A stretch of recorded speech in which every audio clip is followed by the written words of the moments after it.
ये लड़का रास्ते में खेल रहा था, तभी राजा की सवारी से एक सिपाही घोड़े से गिर जाता है, इसलिए सिपाही इस बच्चे को पीटने लगते हैं। तब ये लड़का इन्हें रोकने के लिए इन पर सेब फेंक कर मारता है, जिसकी वजह से सिपाही इन बच्चों को पकड़ने के लिए इनके पीछे भागते हैं। उधर राजा ये सब देख रहा होता है।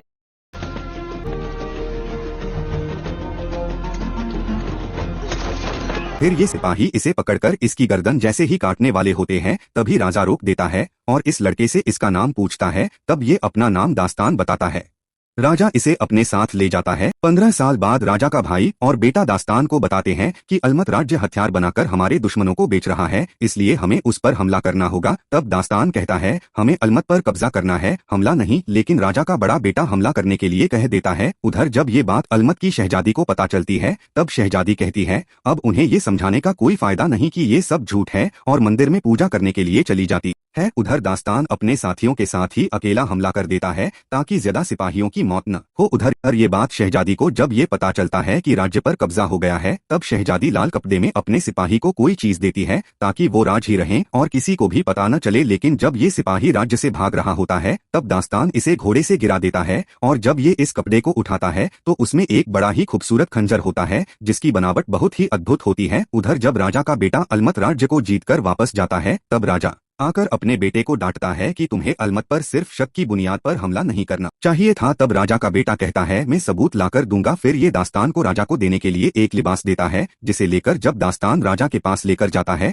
तब राजा दास्तान से कहता है, तुमने अच्छा किया, पहले हमला करके इससे लोगों की जान बच गई, लेकिन अच्छा तब होता जब जंग होती ही नहीं। फिर दास्तान कहता है, मैं आपको एक तोहफा देना चाहता हूँ। और तब राजा कहता है, जब हम इस लड़के को चौराहे से उठाकर महल लाए थे, तब लोगों ने हम पर सवाल उठाए, लेकिन इस लड़के ने साबित किया कि सूरत भले ही शाही न हो, सूरत शाही है। और फिर दास्तान पहनने के लिए लिबास देता है, लेकिन लिबास पहनते ही राजा जलने लगता है। सिपाही लिबास हटाने की कोशिश करते हैं, तब उनके भी हाथ जल जाते हैं क्योंकि लिबास पर जहर लगा होता है। तब राजा का छोटा बेटा कहता है, ये लिबास दास्तान ने दिया था, इसे पकड़ लो। तब दास्तान को शहजादी अपने साथ भागा कर ले जाती है। फिर दास्तान कहता है, मैंने राजा को नहीं मारा, वो लिबास मुझे मेरे भाई ने दिया था। तब शहजादी कहती है, मुझे यकीन है। और तभी शहजादी खंजर को छीनने लगती है, लेकिन दास्तान इसे धक्का दे देता है, और तभी शहजादी तलवार से दास्तान पर हमला कर देती है। और जैसे ही दास्तान इसके हमले से बचता है, तभी शहजादी दास्तान से खंजर छीन लेती है, लेकिन दास्तान हाथ पकड़कर खंजर को गिरा देता है, और भागकर जैसे ही उठाता है, उससे वो खंजर दब जाता है। और तभी कुछ अजीब सा होता है।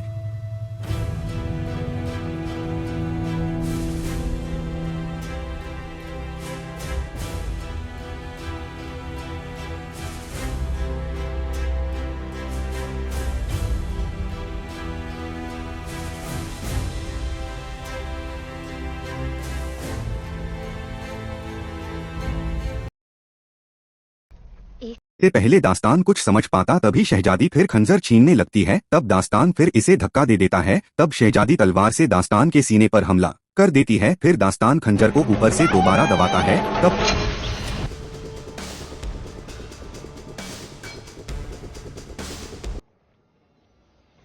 दास्तान का जख्म भर जाता है। उस